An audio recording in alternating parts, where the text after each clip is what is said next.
Chapter 4. Jade, after making dinner last night and breakfast this morning, I have no choice but to shop for groceries. I had just bought a handful of ingredients the day before, plus I just moved in. Feeling annoyed, I grabbed my purse and headed out. I started to mumble to myself.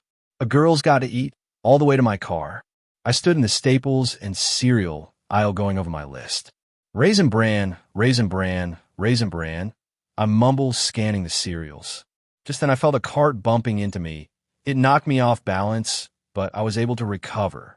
"Oh my God, I'm so sorry," I heard a frail voice.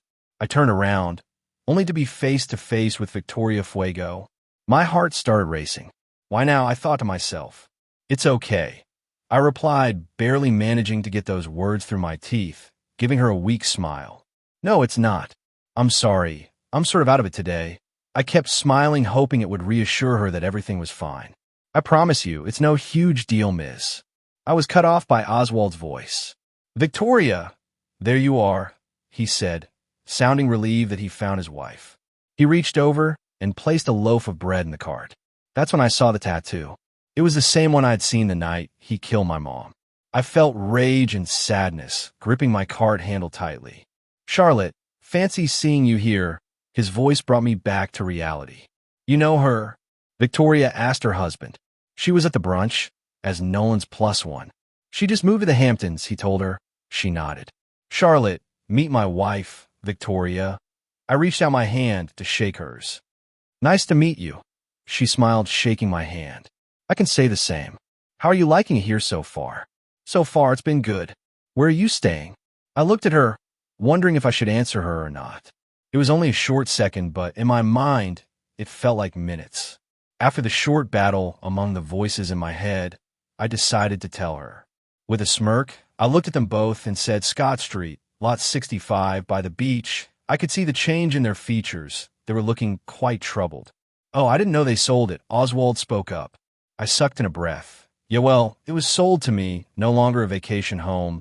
I laughed awkwardly, trying to pass off what I said as a joke. "I'm not saying the place is haunted, but the last person who lived there was murdered by a robber." I furrowed my eyebrows. "Really?"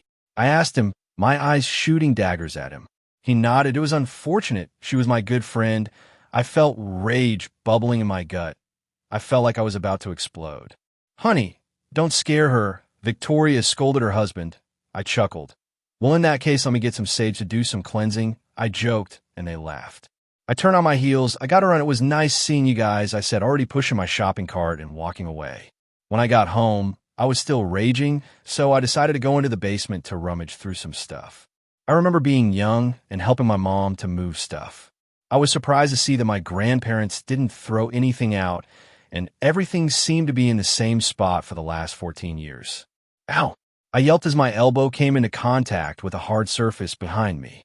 Just then, the opening to a secret compartment fell, and my eyes came in contact with a book.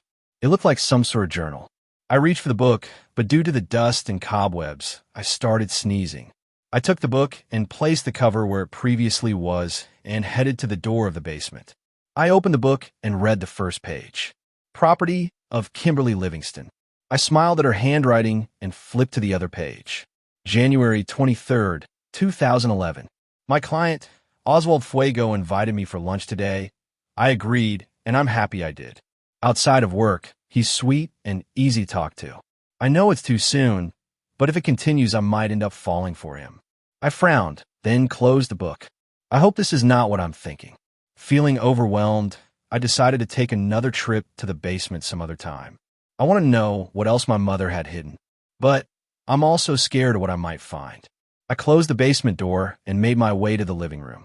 I grabbed my phone from the coffee table and called Nolan. "Char," he picked up. "Hey, I need cameras to be set up in the Fuego's mansion." I heard his fingers tapping against the keys on his computer. "I'll let you know when it's done." "May I ask why, though?" "I ran into them today, and when I told them I bought this house, it appeared as if they've seen a ghost. So I want to see and hear all their conversations from here on out. It's obvious I opened an old wound for them." He sighed. "All right, I'll get on it." "Thank you."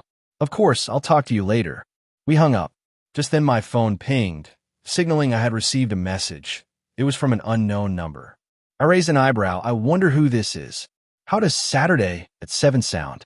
I know a restaurant you'll love. Immediately, it clicked. Jasmine doesn't let up, does she? I smiled slightly. I typed a reply. You gotta do better than that jazzy, winky face. She replied immediately. I was sort of impressed. I smiled a little too long before I stopped myself. It looks like I'll have to take drastic measures. Without replying, I sat my phone down. I decided to go over some files. But I could hardly focus. The curiosity was killing me. I felt so conflicted. I kept looking over at my mother's journal. Maybe, just maybe, I could get some answers from it.